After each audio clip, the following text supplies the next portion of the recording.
नमस्कार, पहला प्रणाम दोस्तों, स्वागत है आपका देवभूमि करियर पॉइंट पर। आशा करता हूँ आप सभी लोग स्वस्थ होंगे, काफी अच्छी आपकी स्टडी चल रही होगी। तो Uttarakhand GK revision Mahakumbh class 31 है। देखिए 30 क्लास अपलोड हो चुके हैं इस सीरीज की, जिसमें आपका 20 जो क्लास थी, 20वीं क्लास जो थी, वहां पर हमने खत्म किया था ब्रिटिश कुमाऊं गढ़वाल। ठीक है, तो ब्रिटिश कुमाऊं गढ़वाल तक हमारा पूरा कवर हो चुका था। और उसके बाद जो 21वां भाग था आपका, 21 से लेकर 30वें भाग तक मैंने उत्तराखंड की लोक संस्कृति वाला टॉपिक आपको दिया था, क्योंकि एग्जाम था आपका जनवरी में कनिष्ठ सहायक वाला। तो उसके लिए पहले मैंने आपको लोक संस्कृति वाला टॉपिक कराया। तो लोक संस्कृति वाले टॉपिक के बाद दोस्तों, जहां पर हमारा कोर्स पहुंचा था पार्ट 20 में ब्रिटिश कुमाऊं गढ़वाल, तो उससे आगे अब कंटिन्यू करेंगे, जिसमें हम देखेंगे उत्तराखंड का स्वाधीनता संग्राम में क्या भूमिका रही थी। तो ये बहुत महत्वपूर्ण टॉपिक रहेगा और पॉइंट टू पॉइंट डिस्कशन करेंगे, क्योंकि रिवीजन क्लास महाकुंभ है। ज्यादा डिटेल में नहीं जाऊंगा, एग्जाम में जो महत्वपूर्ण फैक्ट पूछे जाते हैं उन्हीं के बारे में चर्चा करेंगे। ठीक है, तो चलिए देखेंगे आज का टॉपिक, स्वतंत्रता संग्राम में उत्तराखंड की भूमिका। क्लियर? चलिए, तो देखिए सबसे पहले हमने ब्रिटिश कुमाऊं गढ़वाल में क्या पढ़ा था। ब्रिटिश कुमाऊं गढ़वाल में जब हमारा 1857 का टाइम था, भारत में जो पहली क्रांति हुई थी 1857 के समय, उसमें कौन था कमिश्नर? हेनरी रैमजे था। हेनरी रैमजे उसमें गढ़वाल की यात्रा पे था। और कुमाऊं क्षेत्र में भैया आपका कालू मेहरा जी जो थे, उत्तराखंड के प्रथम स्वाधीनता संग्राम सेनानी माने जाते हैं। काली कुमाऊं के थे कालू मेहरा जी। और काली कुमाऊं में एक बिसुंग पट्टी थी, बिसुंग गांव के निवासी थे। ठीक है, बिसुंग गांव के निवासी थे। तो इन्होंने यहाँ पर भाई विद्रोह किया। और साथ ही हल्द्वानी में भैया क्या हो गया था, आपका कब्जा हो गया था। लास्ट टॉपिक में पढ़ा था हमने। लेकिन जो गढ़वाल का एरिया था, गढ़वाल के एरिया में कोई भी इंपैक्ट देखने को नहीं मिला। खासकर जो गढ़वाल का आधा हिस्सा था वो टिहरी रियासत के रूप में था। और टिहरी के जो राजा थे उसमें, टिहरी के राजाओं ने पहले ही कमिटमेंट किया था ब्रिटिशर्स से, क्योंकि ब्रिटिशर्स ने ही उनका खोया हुआ साम्राज्य वापस दिलाया था। तो पहले से ही सुदर्शन शाह की कमिटमेंट थी भैया कि हम कभी भी आपके खिलाफ नहीं होंगे, बगावत नहीं करेंगे, और जब भी आपको जरूरत पड़ेगी हम आपकी हेल्प करेंगे। तो टिहरी रियासत में तो आंदोलन हो नहीं पाया। देहरादून के कुछ हिस्से में हुआ, जिसको बाद में कवर कर लिया गया।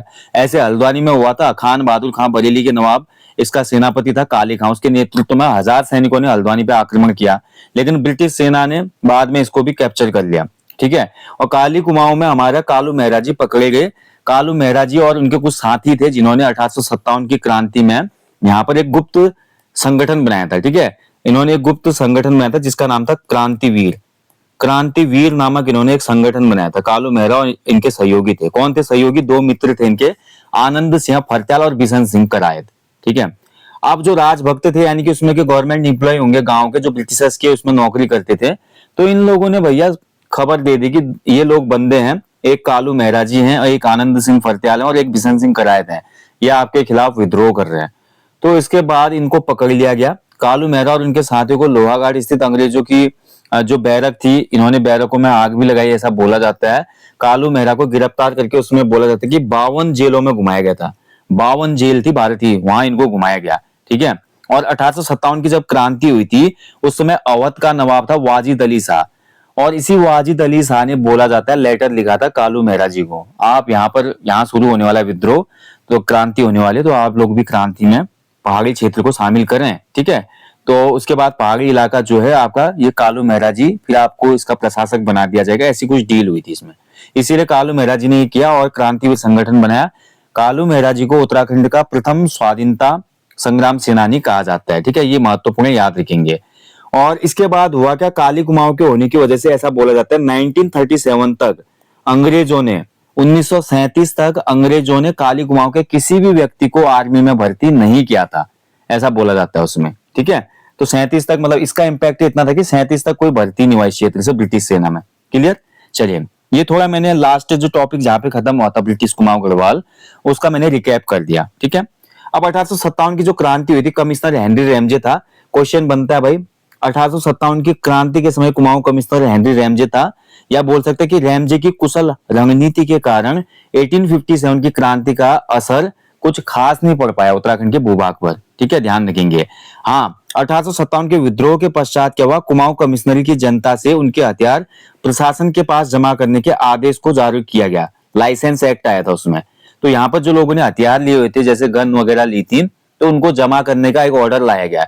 लेकिन इसको भी हेनरी रैमजे ने वापस करवाया, क्योंकि हेनरी रैमजे ने उसमें लॉर्ड कैनिंग को एक लेटर लिखा था और बोला कि मेरी जो पब्लिक है कुमाऊं क्षेत्र की, गढ़वाल क्षेत्र की, बहुत सीधे साधे लोग हैं, ये इस प्रकार का कोई भी कृत्य नहीं करेंगे, ठीक है। कुछ लोगों ने यहाँ पे किया, उनको हमने पकड़ा, लेकिन ये लोग नहीं करेंगे। तो उस समय बोला जाता है कि लाइसेंस एक्ट जो था वो भी हमारा लागू नहीं हुआ था इस नॉन रेगुलेटिंग जो हमारा प्रांत था उसमें, प्रेसिडेंसी में, ठीक है। क्योंकि हमारा जो एरिया था ना, ये आपका गैर आईनी क्षेत्र था, नॉन रेगुलेटिंग। उस समय ब्रिटिशर्स के जो नियम कानून भारत के अन्य भागों में चलते थे वो हमारे कुमाऊं गढ़वाल में नहीं चलते थे, जहां पर ब्रिटिश रूल था, ठीक है। ये चीज ध्यान रखेंगे। बाकी 1857 में फांसी का गधेरा बहुत फेमस हुआ। जिन लोगों ने भी बगावत की उनको फांसी के गधेरे में जाके हैंग किया गया, और ये फांसी का गधेरा था आपका कहाँ पे, नैनीताल में, ठीक है। ये महत्वपूर्ण पॉइंट है। इसके अलावा चांदमारी की सजा दी जाती थी। चांदमारी का मतलब क्या होता था, एक खतरनाक, मतलब कहीं पे ले जाते थे, मतलब ऊंची जगह पे। जैसे आपने देखा होगा ना, बहुत बड़ी खाई होती है नदी के किनारे कहीं पे, तो नदी के किनारे की जो खाई होती है वहां से धक्का दे दिया जाता था क्रांतिकारी को, ठीक है। कई बार क्या होता था कि कोई क्रांतिकारी की किस्मत अच्छी होती थी तो नीचे तालाब में गिरता था और जिंदा बच जाता था। किसी के हाथ पैर टूट जाते थे और किसी के सिर में चोट लगती थी, वो तो वहीं पे खत्म हो जाता था। और फांसी के गधेरे में फांसी की सजा दी जाती थी, ठीक है, क्रांतिकारियों को। तो ये दो महत्वपूर्ण पॉइंट भी आपको याद रखना है। चांदमारी प्रथा क्या थी, क्वेश्चन बन सकता है। तो ऊंचे टीले से नदी में गिराने की प्रथा को चांदमारी प्रथा कहा गया, ठीक है, ध्यान रखेंगे। चलिए अब देखिए, क्रांति भी हो गई, तो क्रांति के बाद फिर उत्तराखंड में पुनर्जागरण की शुरुआत होती है। 1857 की क्रांति के बाद उत्तराखंड में आंदोलन भी होंगे, लेकिन उसके साथ साथ कुछ पुनर्जागरण शुरू हो जाएंगे, जिसमें हम पहला पढ़ेंगे डिबेटिंग क्लब। तो अल्मोड़ा में देखिए डिबेटिंग क्लब बनता है भैया आपका 18, क्रोनोलॉजी के हिसाब से मैं आगे बढ़ रहा हूँ। 1870 में क्या होता है, अल्मोड़ा में डिबेटिंग क्लब की स्थापना होती है। इसके जो प्रमुख संस्थापक थे उनका नाम था बुद्धि बल्लभ पंत जी, ठीक है, बुद्धि बल्लभ पंत जी। तो बुद्धि बल्लभ पंत जी और इनके कुछ सहयोगी थे, इनके सहयोग से यहाँ पर स्थापित होता है डिबेटिंग क्लब। और इसके संरक्षक जो बनाए गए थे, कंजर्वेटर जो थे इस डिबेटिंग क्लब के, इनका नाम था राजा भीम सिंह प्रथम, ठीक है, राजा भीम सिंह थे, भीम सिंह, चंदों के वंशज थे, ठीक है। राजा भीम सिंह को इसका संरक्षक बनाया गया, ठीक है। अब देखिए, ये राज्य का पहला सामाजिक सुधार संगठन था डिबेटिंग क्लब। उस समय एक अंग्रेज लाट साहब था जिसका नाम था म्यूर, लाट साहब बोलते थे ना, तो म्यूर जो साहब था, म्यूर ने क्लब के कार्यों से प्रसन्न होकर बोला, भैया डिबेटिंग क्लब आपने बढ़िया खोला है, सामाजिक कार्यों के लिए खोला है, राजनीतिक चेतना के लिए, जन चेतना के लिए, और शिक्षा और सामाजिक जो अवेयरनेस है उसका आप प्रचार प्रसार कर रहे हो, तो क्यों भैया तुम एक काम क्यों नहीं करते, तुम लोग एक अपना न्यूज़पेपर भी निकालो ना।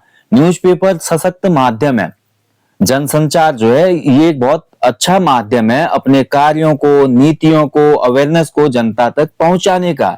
और म्यूर की ये बात हमारे डिबेटिंग क्लब के सदस्यों को अच्छी लगी, और फाइनली डिबेटिंग क्लब के सदस्यों ने अगले साल यानी कि 1871 में एक समाचार पत्र यहां से निकाल दिया, ठीक है, जिसका नाम था अल्मोड़ा अखबार। तो अल्मोड़ा अखबार का प्रकाशन हुआ 1871 में, ध्यान रखेंगे, ठीक है। ऐसे देखिए, अल्मोड़ा में डिबेटिंग क्लब 1870 में बोला। गढ़वाल का डिबेटिंग क्लब भी पूछ लेता है कभी कभी, गढ़वाल का डिबेटिंग क्लब, गढ़वाल में भी डिबेटिंग क्लब स्थापित हुआ था एक, ये हुआ था 1885 में, ठीक है, 1885 में, नोट कर लेना, ठीक है। अभी पत्रकारिता वाला टॉपिक मैं अलग से दूंगा, इसलिए ज्यादा डिटेल में बात नहीं कर रहा हूं मैं, ठीक है, ठीक है। उसके बाद देखिए अल्मोड़ा अखबार बैन होता है, तो आगे शक्ति समाचार पत्र शुरू हो जाता है 1918 में, ठीक है। क्यों बैन होता है, कैसे बैन हुआ, ये हम पत्रकारिता वाले टॉपिक में देखेंगे। अब इसका जो मेन रीजन था, उसमें ब्रिटिशर्स के खिलाफ बहुत उग्र बोल लिखे थे बद्रीदत्त पांडे जी ने, इसलिए अल्मोड़ा अखबार पे बैन लगाया गया। लेकिन विजयदशमी के दिन 1918 में शक्ति नामक समाचार पत्र को शुरू किया था फिर हमारे किसने, बद्रीदत्त पांडे जी ने, ठीक है। अब जब आगे टॉपिक आएगा पत्रकारिता का इतिहास वाला, वहां पे हम चर्चा करेंगे। ऐसे देखिए, अंग्रेजी शासन का विरोध किया गया पहली बार अल्मोड़ा में 1883 में। 1883 में क्या होता है भैया आपका, देखिए 1883 में अल्मोड़ा में इल्बर्ट बिल के समर्थन में बुद्धि बल्लभ पंत के नेतृत्व में एक सभा होती है, ठीक है। इसमें इल्बर्ट जो बिल था, इल्बर्ट बिल का समर्थन किया गया इसमें, ठीक है, ध्यान रखेंगे। तो 1883 में अल्मोड़ा में एक सभा हुई और इसमें इल्बर्ट बिल का समर्थन किया गया था, ठीक है। तो इल्बर्ट बिल था क्या भैया, इल्बर्ट बिल का समर्थन किया गया, ठीक है, यहां पर अल्मोड़ा में। और इसकी जो अध्यक्षता की या इस सभा का जो नेतृत्व किया वो बुद्धि बल्लभ पंत जी ने किया। इल्बर्ट बिल में ये था कि जो भारतीय न्यायाधीश थे वो भी यूरोपीय लोगों की सुनवाई कर सकते थे, जिससे ब्रिटिशर्स क्या हो गए, बहुत परेशान हो गए। ठीक है, कहने का मतलब भारतीय न्यायाधीशों को यूरोपीय लोगों के खिलाफ मुकदमों की सुनवाई करने का अधिकार दिया जाना था इस बिल से। ठीक है, जिसका यूरोपियों ने विरोध किया, लेकिन भारतीयों ने इसका समर्थन किया, क्योंकि अच्छी पोस्ट पे भारतीय अगर वहां पे न्यायमूर्ति बन रहा है तो उसके लिए तो भाई केस में कोई भी आए, वो यूरोपीय हो या भारतीय हो, जजमेंट तो समान ही करेगा। बट यूरोपियों के मन में तो एक वहम आया होगा ना कि हो सकता है कि ये लोग हमारे लिए कुछ अलग प्रावधान करें, तो इसलिए वो लोग इसका विरोध कर रहे थे, जबकि भारत की जनता ने इसका उसमें बहुत जगह पे सपोर्ट किया था। ठीक है, उसके अलावा देखिए 1886 का जब टाइम आया तो 1886 के कलकत्ता में जो अधिवेशन हुआ था कांग्रेस का दूसरा वाला, इस अधिवेशन में कुमाऊं से ज्वालादत्त जोशी ने भाग लिया था। ये क्वेश्चन पूछता है एग्जाम में, कुमाऊं से किस व्यक्ति ने भाग लिया था, तो ज्वालादत्त जोशी जी ने इसमें भाग लिया था। ठीक है, इस अधिवेशन में, ये भी महत्वपूर्ण पॉइंट है। इसके बाद देखिए गढ़वाल यूनियन या गढ़वाल हितकारिणी सभा की स्थापना होती है गढ़वाल क्षेत्र में। कब हुई इसकी स्थापना, तो 1901 में इसकी स्थापना की जाती है। इसके संस्थापक थे हमारे तारादत्त गैरोला जी, तारादत्त गैरोला। ठीक है, और इसके साथ साथ विशंबर दत्त चंदोला थे और चंद्रमोहन रतोड़ी जी थे। ठीक है, इनको त्रिमूर्ति कहा जाता है, तारादत्त गैरोला, विशंबर दत्त चंदोला और चंद्रमोहन रतोड़ी। तो इसी गढ़वाल हितकारिणी सभा का अन्य नाम था गढ़वाल यूनियन। पहले इसका जब स्थापना हुई तो स्थापना में नाम था गढ़वाल हितकारिणी सभा, बाद में इसका नाम गढ़वाल यूनियन कर दिया गया। इसका उद्देश्य था जनता को जागरूक करना और जो लोकल स्थानीय जनता थी उसको शिक्षित करना, सामाजिक कुरीतियों और बुराइयों को दूर करना। क्लियर। चलिए, ऐसे ही कुमाऊं क्षेत्र में एक हैप्पी क्लब बनता है और हैप्पी क्लब की स्थापना होती है आपकी कब, 1903 में। ठीक है, हैप्पी क्लब बना था 1903 में और इसके संस्थापक जो थे वो थे Govind Ballabh Pant ji. Point two point मैं आपको पढ़ा रहा हूं दोस्तों, ज्यादा लंबा सेशन नहीं करेंगे। और साथ में हरगोविंद पंत भी थे। ठीक है, हरगोविंद पंत जी। ठीक है, ध्यान रखेंगे। अब इसका उद्देश्य क्या था हैप्पी क्लब का, जो नवयुवक थे अल्मोड़ा के नवयुवक, ठीक है, जो भी हमारे युवक थे, नवयुवक थे, तो इन सभी यूथ में आपका राजनीतिक चेतना का विकास करना, राजनीतिक चेतना का विकास करना। ठीक है, राजनीतिक चेतना डालना उनमें। ठीक है, ध्यान रखेंगे। और इसी हैप्पी क्लब के जो ये नवयुवक थे, यूथ थे, इन्होंने 1905 में बंगाल विभाजन जो हुआ था भारत में, उस बंगाल विभाजन का भी विरोध सभा की थी एक अल्मोड़ा में। ठीक है, ऐसे गढ़वाल में भैया आपकी बन जाती है सरोला सभा। सरोला सभा क्या थी, एक जातीय सभा थी, ये गढ़वाल की प्रथम जातीय सभा थी। जातीय मतलब जाति पर आधारित सभा। ठीक है, और ब्राह्मण जातियों के लोगों की ये सभा थी, ब्राह्मण जाति के लोगों की। इसकी स्थापना हुई थी आपके 1904 में। संस्थापक थे इसके तारादत्त गैरोला जी, तारादत्त गैरोला जी। ठीक है, ध्यान रखेंगे। चलिए अगला है, देखिए फिर ऐसे ही जैसे कुमाऊं में आपका अल्मोड़ा अखबार आता है, गढ़वाल में आपका गढ़वाली समाचार पत्र आता है। इसी स्वाधीनता संग्राम के दौरान 1905 में ये पत्र आता है। इसके जो प्रकाशन होता है सर्वप्रथम देहरादून से इसका प्रकाशन होता है। इसके पहले जो संपादक बनते हैं वो बनते हैं गिरिजादत्त नैथानी जी, गिरिजादत्त नैथानी जी। ठीक है, ध्यान रखेंगे, नैथानी। क्लियर। ठीक है, और बाकी इस पे डिटेल्ड जो आपका पॉइंट बताऊंगा मैं, वो आपका पत्रकारिता वाले टॉपिक में करेंगे। ठीक है, पत्रकारिता का इतिहास जब करेंगे उत्तराखंड का, तो तब हम देखेंगे। इसके बाद देखिए नेक्स्ट एक क्लब बनाया जाता है हुक्का क्लब, जो कि 1906 में अल्मोड़ा में स्थापित हुआ था। हुक्का क्लब की स्थापना की थी अल्मोड़ा में किसने, अल्मोड़ा में की थी चिरंजी लाल शाह ने, चिरंजी लाल शाह। क्वेश्चन बनते हैं भाई ऐसे, तभी मैं फटाफट आपको फैक्ट याद करा रहा हूं। चिरंजी लाल शाह ने इसकी स्थापना की थी हुक्का क्लब की। ठीक है, ये भी वही था कि मतलब जो अल्मोड़ा के उसमें संभ्रांत लोग थे उन सभी का एक यूनियन टाइप की थी ये हुक्का क्लब। जैसे अन्य क्लब होते हैं उसमें बैठते होंगे, अपनी मीटिंग्स वगैरह आगे क्या कार्यकारिणी करनी है, क्या चीजें करनी है, तो ये प्लान करते थे ये। ठीक है, बाकी देखिए आपका 1906 में ही दोस्तों एक महत्वपूर्ण वर्ष है, हरिराम त्रिपाठी जी ने वंदे मातरम का, हरिराम त्रिपाठी जी जो हैं इन्होंने वंदे मातरम का कुमाऊं में अनुवाद किया था। ठीक है, कुमाऊनी अनुवाद किया था। क्लियर, ये भी महत्वपूर्ण पॉइंट है, याद रखिएगा। ऐसे देखिए गढ़वाल भात्र मंडल की स्थापना होती है, भात्र मंडल, गढ़वाल भात्र मंडल, ये आपका बनाया जाता है 1907 में। और कहां पे स्थापना होती है इसकी, लखनऊ में इसकी स्थापना होती है। ठीक है, इसके संस्थापक थे आपका मथुरा प्रसाद नैसानी, मथुरा प्रसाद नैथानी जी। ठीक है, अब देखिए इसका उद्देश्य क्या था, गढ़वाल में देखिए अलग अलग जातीय सभा बन रही थी, तो इन जातीय सभाओं के मध्य एक बंधुत्व स्थापित करना, यानी कि इनमें एक बॉन्डिंग बनाना और साथ ही सहयोग की भावना उत्पन्न करना और साथ ही सोशल जो बुराइयां हैं, कुरीतियां हैं, उनको दूर करना। तो इसके लिए गढ़वाल भात्र मंडल बनाया गया था। ठीक है, तो भाईचारा इससे अच्छा हो जाए करके। क्लियर। तो देखिए गढ़वाल भात्र मंडल हो गया आपका 1914। अभी हम पढ़ेंगे गढ़वाल सभा की जब स्थापना होती है, ठीक है। गढ़वाल सभा में क्या होता है आपका, इन सभी यूनियन वगैरह का भी विलय हो जाता है, लेकिन उससे पहले हम देखेंगे अल्मोड़ा कांग्रेस, ठीक है। तो गढ़वाल भात्र मंडल 1907 लखनऊ मथुरा प्रसाद नैसानी के द्वारा स्थापित हुई थी। इसके बाद देखिए अल्मोड़ा कांग्रेस की स्थापना होती है। अल्मोड़ा कांग्रेस बनी थी आपके 1912 में, ठीक है। 1912 में इसकी स्थापना हुई थी। कहां पे स्थापना हुई थी, अल्मोड़ा में स्थापना हुई थी, ठीक है, ध्यान रखेंगे, महत्वपूर्ण है।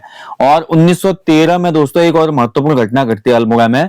आपका स्वामी सत्यदेव यहाँ पे आते हैं, स्वामी सत्यदेव, स्वामी सत्यदेव यहाँ पे अल्मोड़ा में आते हैं, ठीक है। और स्वामी सत्यदेव ने यहाँ पे 1913 में आपका शुद्ध साहित्य समिति की स्थापना की थी, शुद्ध साहित्य समिति। और स्वामी सत्यदेव ने ही कुली बेगार आंदोलन को असहयोग की पहली ईड भी कहा था, ये महत्वपूर्ण है। रक्तहीन क्रांति गांधी जी ने कहा था, क्लियर। चलिए अब देखिए मैंने आपको बताया गढ़वाल यूनियन की स्थापना हो रही है, ऊपर आपका सरोला सभा की स्थापना हो रही है, गढ़वाल में अलग अलग समाचार पत्र निकल रहे हैं। इनको देखते हुए भैया गढ़वाल सभा स्थापित होती है 16 फरवरी 1914 को। 16 फरवरी 1914 को गढ़वाल सभा स्थापित हुई। इसकी स्थापना का उद्देश्य था, दुगड्डा में जब ये एकता सम्मेलन होता है तो यहाँ पर बोला गया भैया ये गढ़वाल में तुम कर क्या रहे हो, सभी लोग अपने अपने अलग अलग यूनियन बना रहे हैं, पंडित अपने अलग बना रहे हैं, वैश्य अलग बना रहे हैं, क्षत्रिय अलग बना रहे हैं, उच्च ब्राह्मण अलग बना रहे हैं, निम्न ब्राह्मण अलग बना रहे हैं। अरे भाई कर क्या रहे हो, आपस में ही बढ़ जाओगे तुम। ऐसे कोई गढ़वाली पत्र निकाल रहा है, कोई गढ़वाल समाचार पत्र निकाल रहा है, कोई पुरुषार्थ निकाल रहा है, कोई विशाल कीर्ति निकाल रहा है, भाई ऐसे तो पत्र आते रहेंगे, फायदा क्या होगा इनका। तो गढ़वाल सभा इसलिए की गई ताकि जितनी भी गढ़वाल में उसमें सभाएं बननी थी, जो भी अलग अलग असेंबली या सभाएं बननी थी, यूनियन बन रहे थे, या बोल सकते हो जो गढ़वाल में अलग अलग पत्र उसमें प्रकाशित हो रहे थे, इन सभी को मर्ज करके एक किया जाए, तो ये इसका लक्ष्य था। तो इसकी जो गढ़वाल सभा थे संस्थापक कौन थे या अध्यक्षता की थी, नारायण सिंह नेगी ने, नारायण सिंह नेगी, ठीक है, ध्यान रखेंगे, महत्वपूर्ण है, नारायण सिंह नेगी। इसमें आपका गढ़वाल यूनियन और गढ़वाल भात्र मंडल का विलय हो जाता है। यहाँ पे कभी क्वेश्चन बन सकता है गढ़वाल यूनियन या जो हमारा गढ़वाल हितकारिणी सभा है उसका और भात्र मंडल का विलय कब हुआ था, तो 1914 में हुआ था। और इसमें गढ़वाल के पत्र पत्रिकाओं का भी एकीकरण किया गया और गढ़वाली पत्र को कंटिन्यू किया गया जो कि 1905 में पब्लिश हुआ था, ठीक है, ध्यान रखेंगे।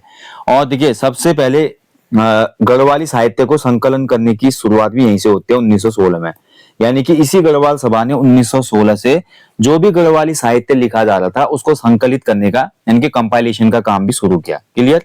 चलिए आगे बढ़ेंगे।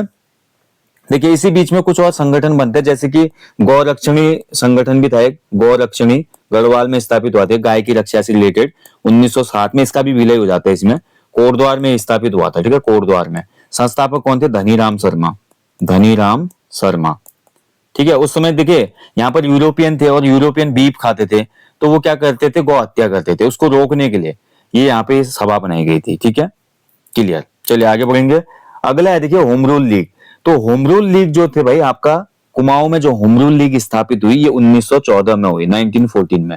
भारत में अगर मैं बात करूं तो भारत में होम रूल लीग की स्थापना होती है 1916 में, ठीक है। अल्मोड़ा में पहले ही हो गई थी 1914 में। और इसके जो संस्थापक थे कौन कौन थे, तो संस्थापक इसमें थे बद्रीदत्त पांडे, बद्रीदत्त पांडे, ठीक है। इसके अलावा इसमें अन्य नाम में बात करूं तो मोहन जोशी थे, इसमें चिरंजी लाल शाह थे, ठीक है, ध्यान रखेंगे। तो इन लोगों के द्वारा यहाँ पे होम रूल लीग स्थापित की गई थी। बद्रीदत्त पांडे जी से क्वेश्चन बनता है, 1905 में इनका मिलन तिलक जी से हुआ था बनारस में यानी कि काशी में, ठीक है। और इन्होंने बोला था कि मेरी 4 धाम की यात्रा पूरी हो गई। ये क्वेश्चन आई थिंक लास्ट अभी किसी एग्जाम में बना था हाल में, क्लियर। देहरादून में होम रूल लीग की शाखा खुली थी 1918 में, ठीक है, 4 साल बाद। देहरादून में होम रूल लीग की शाखा जो खुली कब खुली, 1918 में। ये भी महत्वपूर्ण पॉइंट है, अच्छे से याद रखना। किसने खोली यहाँ पे देहरादून में, तो स्वामी विचारानंद सरस्वती ने, विचारानंद सरस्वती, क्लियर। चलिए आगे फिर देखिए आपका फिर आ जाता है सबसे महत्वपूर्ण संगठन भैया उत्तराखंड का, जो बहुत से काम करेगा यहाँ पे, कुमाऊं परिषद या कुमाऊं यूनियन या कुमाऊं संघ इसको कहा जाता है, कुमाऊं संघ। कुमाऊं संघ की स्थापना हुई थी आपकी कब, तो कुमाऊं संघ की स्थापना हुई थी 1916 में। कहां पे स्थापना हुई, नैनीताल के मझेड़ा में, नैनीताल में ये स्थापित होता है, ठीक है। इसके संस्थापकों में कौन थे, पंडित गोविंद वल्लभ पंत थे, बद्रीदत्त पांडे थे और इंद्रलाल शाह जी थे, चंद्रलाल शाह थे, और इसके अलावा मोहन सिंह मेहता थे, प्रेम वल्लभ पांडे थे, ठीक है, और हरगोविंद पंत थे। तो इतने लोग इसमें शामिल थे इसकी स्थापना में। इसकी स्थापना का मुख्य उद्देश्य था वन समस्याओं का निराकरण करना। मेन उद्देश्य समस्याओं वन समस्याओं का निराकरण, यानी कि उत्तराखंड में जो उसमें वन समस्याएं हो रही थी ना, उसका निराकरण, सॉल्यूशन ढूंढना था। उसके अलावा उत्तराखंड में जो कुली बेगार प्रथा थी उसका समापन करना, ठीक है, कुली बेगार प्रथा। अब कुली बेगार प्रथा क्या थी, देखिए 3 टर्म थे। पहली टर्म थी आपकी कुली बेगार, दूसरी टर्म थी आपकी कुली बरदाइश, और तीसरी टर्म थी आपकी कुली उतार, ठीक है। तीनों टर्मों को मैं आपको समझा दूंगा क्या था इनका मेन यहाँ पे। तो कुली बेगार क्या था, कुली बरदाइश क्या था, कुली उतार क्या था।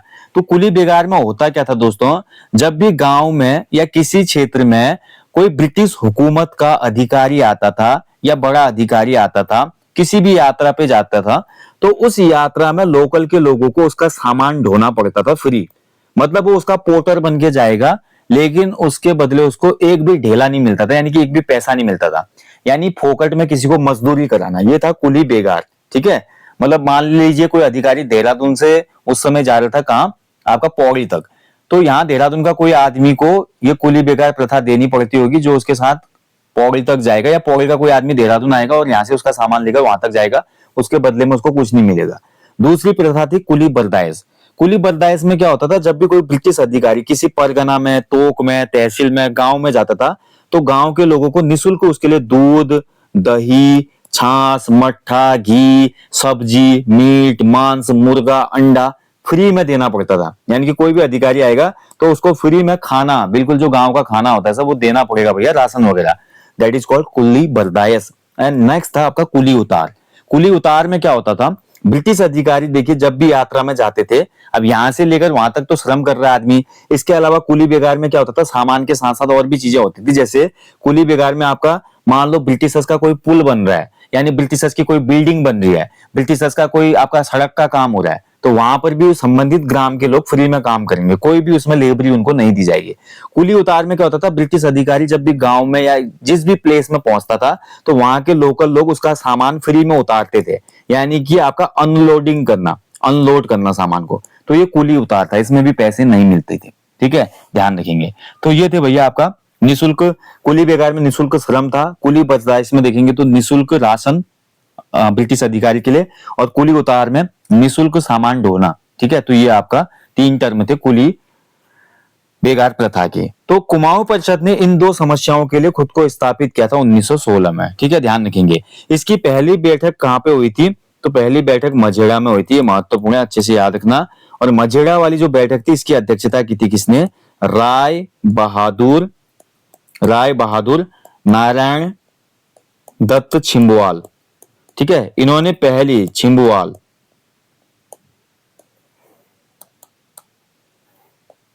तो इन्होंने पहली जो बैठक है, अधिवेशन नहीं हुआ है अभी, मतलब जिस दिन कुमाऊं परिषद स्थापित हुई, परिषद बनाते समय एक बैठक करनी पड़ती है, तो ये पहली बैठक मझेड़ा में हुई, जिसकी अध्यक्षता 1916 में ही ये बैठक होती है, और नारायण दत्त छिंदवाल ने इसकी अध्यक्षता की थी। छिंदवाल होगा, माफ कीजिएगा, छिंदवाल। उसके बाद देखिए कुमाऊं परिषद के अलग अलग अधिवेशन में, पहला अधिवेशन इसका होता है कहाँ पे, तो पहला अधिवेशन 1917 में, ठीक है, कहाँ पे हुआ, अल्मोड़ा में हुआ। और इसकी अध्यक्षता किसने की, तो इसकी अध्यक्षता की जयदत्त जोशी, ठीक है। ऐसे कुमाऊं परिषद का दूसरा अधिवेशन कब हुआ, तो 1918 में हुआ। कहां पे हुआ भैया, हल्द्वानी में हुआ। इसकी अध्यक्षता किसने की, तो ये तारादत्त गहलोला ने की। इसके बाद कुमाऊं परिषद का तीसरा अधिवेशन कब हुआ, तो 1919 में हुआ, ठीक है। और ये कहां पे हुआ था, कोटद्वार में हुआ था, कोटद्वार। इसकी अध्यक्षता किसने की, तो कोटद्वार में थे बद्रीदत्त जोशी, ठीक है। कौन थे बद्रीदत्त जोशी, तो ये आपका विक्टर मोहन जोशी के फादर थे, नहीं माफ कीजिएगा, वो जयदत्त जोशी थे, ठीक है। बद्रीदत्त जोशी अलग थे, जयदत्त जोशी जो थे ये विक्टर मोहन जोशी के फादर थे, ठीक है। इसके बाद चौथा जो अधिवेशन हुआ था 1920 में हुआ था। ये कहां पे हुआ था, तो इसकी आयोजन किया गया था काशीपुर में, और अध्यक्षता की थी किसने, बद्रीदत्त पांडे जी ने, ठीक है। अब ये 4 अधिवेशन थोड़ा महत्वपूर्ण, इनके बारे में समझिए। पहला जो अधिवेशन था इसमें कुली परिषद, जो कुमाऊं परिषद था, कुमाऊं परिषद के प्रचार प्रसार की बात की गई, ठीक है। और प्रचार प्रसार के लिए इसमें लक्ष्मी दत्त शास्त्री जी को अपॉइंटेड किया जाता है। लक्ष्मी दत्त शास्त्री जी, इनको बोला जाता है कि जाइए भाई घर घर और बताइए कुमाऊं परिषद बन चुका है, इसका प्रचार प्रसार कीजिए, ठीक है।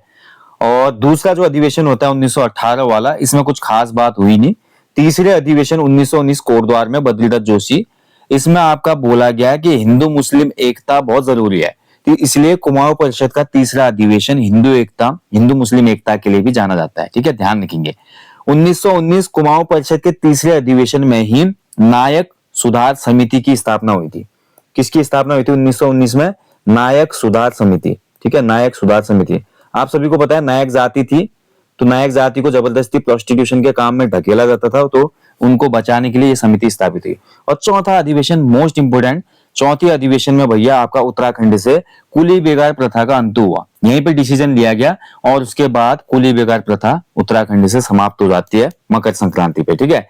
इसके पश्चात कुली बेगार प्रथा जैसे समाप्त होती है और 1921 में, ध्यान रखेंगे दोस्तों, देखिए 1921 का ईयर बहुत महत्वपूर्ण है। आप देख रहे हैं 1920 तक कुमाऊं परिषद के कितने अधिवेशन हो चुके हैं? 4 अधिवेशन, ठीक है। 21 में 5वां अधिवेशन नहीं होता है, क्योंकि इनका जो पर्पस था या इनका जो टारगेट था, एक तो था कुली बेगार प्रथा का अंत, तो कुली बेगार प्रथा का अंत हो जाता है। अंत कब होता है? ये आपका 14 जनवरी 1921, 14 जनवरी 1921 को कुली बेगार प्रथा का अंत हो गया उत्तराखंड की धरती से, ठीक है। कुली बेगार के रजिस्टर जो थे वो फाड़ कर बहा दिए गए बद्रीदत्त पांडे द्वारा सरयू नदी में।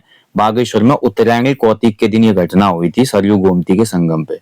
तो पहला इनका जो काम था वो तो पूरा हो गया। दूसरा काम देखिए, उत्तराखंड में वन समस्याओं के लिए 1921 में एक कमेटी बनी थी जिसका नाम था फॉरेस्ट ग्रीवेंस कमेटी, ठीक है, फॉरेस्ट ग्रीवेंस कमेटी। अब फॉरेस्ट ग्रीवेंस जो कमेटी थी, इसमें देखिए वन समस्याओं के निराकरण के लिए ही उस समय तत्कालीन जो कमिश्नर था पी विंडम, उसने ये आपकी समिति बनाई थी ताकि ये आपका देखेगी लोगों की जो भी परेशानियां उसको फिर ये सॉल्यूशन निकालेगी। तो दोनों ही देखिए, वन समस्या भी खत्म हो गई, कुली बेगार समस्या भी खत्म हो गई। तो जो हमारा कुमाऊं परिषद का एक महत्वपूर्ण भूमिका हो रही थी स्वाधीनता संग्राम आंदोलन के बीच में उत्तराखंड के कुमाऊं गढ़वाल में, वो थोड़ा कम हो जाती है। यानी कि इस संगठन की बोल सकते हैं उसमें फिर सक्रियता थोड़ा कम हो गई। इसलिए इसका अगला अधिवेशन होता है 5वां वाला 1923 में, 1923 में, ठीक है। इस अधिवेशन को आयोजित किया गया कहां पे? ये आपका टनकपुर में होता है, टनकपुर में, ठीक है, टनकपुर। और इसकी अध्यक्षता भी की थी किसने? बद्रीदत्त पांडे जी ने, ध्यान रखेंगे, ठीक है। चौथे अधिवेशन में हरगोविंद पंत थे, ठीक है, मैंने बद्रीदत्त पांडे बताया क्या आपको? चौथा अधिवेशन कुमाऊं परिषद का जो चौथा अधिवेशन था, ये आपका कौन थे? हरगोविंद पंत थे, ठीक है। इसको आप क्लियर करेक्ट कर लीजिएगा प्लीज, हरगोविंद पंत। चौथे में हरगोविंद पंत थे, ठीक है। पहले अधिवेशन में कौन थे? पहले अधिवेशन में थे जयदत्त जोशी, दूसरे में आपके तारादत्त गहरोला, तीसरे में बद्रीदत्त जोशी, चौथे में हरगोविंद पंत। 5वां अधिवेशन टनकपुर में होता है 1923 में, बद्रीदत्त पांडे जी, बीडी पांडे जी थे इसके अध्यक्ष। और इसके बाद इसका छठा अधिवेशन या अंतिम अधिवेशन होता है जो कि कहां पे होता है? गनियातोली। गनियातोली जो है रानीखेत से 2-3 किलोमीटर आगे है, ठीक है, गनियातोली। तो रानीखेत में आपका लास्ट अधिवेशन होता है कुमाऊं परिषद का, और इसकी अध्यक्षता की थी बैरिस्टर मुकुंदी लाल जी ने, मुकुंदी लाल जी ने, ठीक है। और यहीं पर क्या होता है दोस्तों, जो कुमाऊं परिषद था फिर इसकी कोई जरूरत नहीं समझी गई, क्योंकि इसके जो टारगेट थे पूरे हो चुके थे। तो कुमाऊं कांग्रेस में शामिल जो व्यक्ति थे, जैसे गोविंद बल्लभ पंत थे, हरगोविंद पंत थे, अल्मोड़ा कांग्रेस की लीड कहा जाता था, इन लोगों ने बोला भैया जो कुमाऊं में हमारी कांग्रेस पार्टी है उसी में शामिल कर दो। तो कुमाऊं कांग्रेस जो बनाई गई थी, कुमाऊं कांग्रेस की स्थापना कब हुई थी? अभी मैंने आपको बताया, कुमाऊं कांग्रेस की स्थापना या अल्मोड़ा कांग्रेस की स्थापना हुई थी 1912 में, उसमें इसका विलय हो गया था 1926 में। तो ये क्वेश्चन बड़ा पूछा जाता है कि कुमाऊं संघ का विलय कुमाऊं कांग्रेस में कब हुआ था, ठीक है। तो कुमाऊं परिषद का कांग्रेस में विलय हो गया या कुमाऊं कांग्रेस में विलय हो गया, ये मर्ज हो गए, ध्यान रखेंगे, ठीक है, ध्यान रखिए, बहुत महत्वपूर्ण है, ये आपको अच्छे से याद रखना है। चलिए, अब कभी क्वेश्चन ये आ सकता है कि जो कुमाऊं परिषद बना था 1916 में, इसका विचार सबसे पहले या सबसे महत्वपूर्ण भूमिका इसमें किसकी रही थी? तो मैंने बोला संस्थापक तो बहुत थे इसमें, लेकिन कुमाऊं परिषद की स्थापना में मुख्य भूमिका तारादत्त गहरोला और हरगोविंद पंत जी की मानी जाती है। हरगोविंद पंत जी को इसलिए अल्मोड़ा कांग्रेस के लीडर भी कहा जाता है, ठीक है, ये महत्वपूर्ण है। और भाई बागेश्वर में कुली बेगार प्रथा का भी अंत हो गया, ध्यान रखिएगा, महत्वपूर्ण है, ठीक है। तो ये भैया हमारे स्वाधीनता आंदोलन के दौरान कुछ महत्वपूर्ण घटनाएं घटती हैं। इसके बाद कुछ अन्य महत्वपूर्ण तथ्यों की मैं बात करता हूँ। कुली बेगार प्रथा का अंत हो जाता है, ठीक है, आपका कब, 14 जनवरी 1921 को। जैसे ये प्रथा अंत होती है तो इसको गांधी जी ने रक्तहीन क्रांति बोला, क्योंकि देश में उसमें असहयोग आंदोलन चल रहा था। और गांधी जी ने बोला भैया इसको रक्तहीन क्रांति, क्योंकि खून की एक बूंद गिरे बिना पूरी एक बहुत बड़ी क्रांति सफल हो चुकी थी, ठीक है। और कुली बेगार में सबसे पहले जो विरोध शुरू हुआ 1903, खत्याड़ी गांव के लोग थे अल्मोड़ा के, इन्होंने बोला भैया हम कोई भी टैक्स नहीं देंगे, जो करना है कर दो, मतलब कुली बेगार की कोई प्रथा को हम नहीं देंगे, आपको जो करना है। इन पे मुकदमा होता है, उसके बाद इलाहाबाद हाईकोर्ट में आपकी सुनवाई भी होती है, ठीक है। गांव वालों को फिर यहाँ पे हरजाना भरना पड़ता है। ऐसे 1907 में अल्मोड़ा में क्या हुई थी आपकी, बेगार विरोधी एक सभा आयोजित हुई थी, बेगार विरोधी सभा। इंपॉर्टेंट फैक्ट है, अच्छे से याद रखना। अल्मोड़ा में कब कुली बेगार विरोधी सभा हुई थी, 1907 में हुई थी, ठीक है, ध्यान रखेंगे। गढ़वाल में देखिए कुली बेगार के निराकरण के लिए 1908 में कुली एजेंसी की स्थापना होती है, ठीक है, कुली एजेंसी। और कुली एजेंसी जो है भैया आपका ये आपका काम करती है एज अ, बोल सकते हैं कि कुली बेगार प्रथा को खत्म करने के लिए। बट इनको भी भैया बहुत मुश्किल हो जाती है बाद में, क्योंकि ये सफल नहीं हो पाता। क्योंकि देखिए इसमें ये बोला जाता है कि यार हम अपने ही कुली बेगार प्रथा जो कि वैसे ही गैर कानूनी है, उस प्रथा को समाप्त करने के बजाय हम एक एजेंसी बना रहे हैं जिसमें हम खुद का ही पैसा डाल के खुद ही से लोगों को लेबरी दे रहे हैं और ब्रिटिशर्स की सेवा करने के लिए। तो अल्मोड़ा में तो ये सक्सेस हुआ ही नहीं कुली एजेंसी, अल्मोड़ा के लोगों ने तो साफ बहिष्कार कर दिया इसका, ठीक है। गढ़वाल में थोड़े टाइम तक चली कुली एजेंसी, लेकिन फाइनली 1923 में कुली एजेंसी पूरी तरह से समाप्त हो जाती है, ठीक है, गढ़वाल में भी ध्यान रखेंगे। चलिए बाकी और अन्य महत्वपूर्ण बात करें दोस्तों आपका, इसके बाद देखिए गांधी जी का कुमाऊं में आगमन होगा और अन्य जो महत्वपूर्ण फैक्ट है अभी आजादी तक के वो हम चर्चा करेंगे। गांधी जी के आगमन के बाद उत्तराखंड में क्या हुआ, लेकिन अभी कुछ पॉइंट बचे हैं, जैसे कि कुली बेगार आंदोलन के बाद क्या क्या हुआ था, ठीक है, कुली बेगार आंदोलन के बाद क्या क्या उत्तराखंड में हुआ, और साथ ही गांधी जी के आगमन के बाद और उत्तराखंड में जो नमक सत्याग्रह या सविनय अवज्ञा आंदोलन हुआ था उसका क्या इम्पैक्ट पड़ा। उसके अलावा उत्तराखंड में जो अन्य आंदोलन है जैसे शिल्पकार सुधार आंदोलन, 1930 का झंडा सत्याग्रह, 1942 का भारत छोड़ो आंदोलन, इसका उत्तराखंड में क्या इम्पैक्ट पड़ा था, क्या चीजें हुई थी। जैसे ये टॉपिक समाप्त होगा आपका उसके बाद आप पढ़ेंगे उत्तराखंड में पृथक राज्य आंदोलन, ठीक है। फिर उसके बाद आगे बढ़ते रहेंगे। बाकी टॉपिक अच्छा लगा हो दोस्तों लाइक करना शेयर करना ना भूलें। जाने से पहले हमेशा की तरह अपने जीवन में एक पेड़ लगाएं। देखिए आज से या आजकल मैंने आपके लिए मॉर्निंग में एक सीरीज शुरू कर दिया पीवाईक्यू वाली, प्रीवियस ईयर्स क्वेश्चन, जिसमें हम उत्तराखंड लोक सेवा आयोग, उत्तराखंड अधीनस्थ सेवा चयन आयोग के पिछले 5-7 सालों में जितने भी पेपर हुए हैं उसमें उत्तराखंड जी के सामान्य हिंदी जीएस के जो प्रश्न पूछे गए हैं उनका मैं डिटेल्ड एक्सप्लेनेशन के साथ वीडियो ला रहा हूँ, वो केवल मॉर्निंग में आएगा। बाकी आपको शाम को एक क्लासेस जैसे उत्तराखंड रिवीजन महाकुंभ, हिंदी रिवीजन महाकुंभ, और साथ ही जो हमारी टेस्ट सीरीज चलती थी यूके जीके टेस्ट, सामान्य हिंदी टेस्ट और जीएस की टेस्ट सीरीज, वो कंटिन्यू हो जाएगी, ठीक है। So guys thank you for watching, जल्दी मिलते हैं, अपना ध्यान रखिएगा। जय हिंद, जय देवभूमि।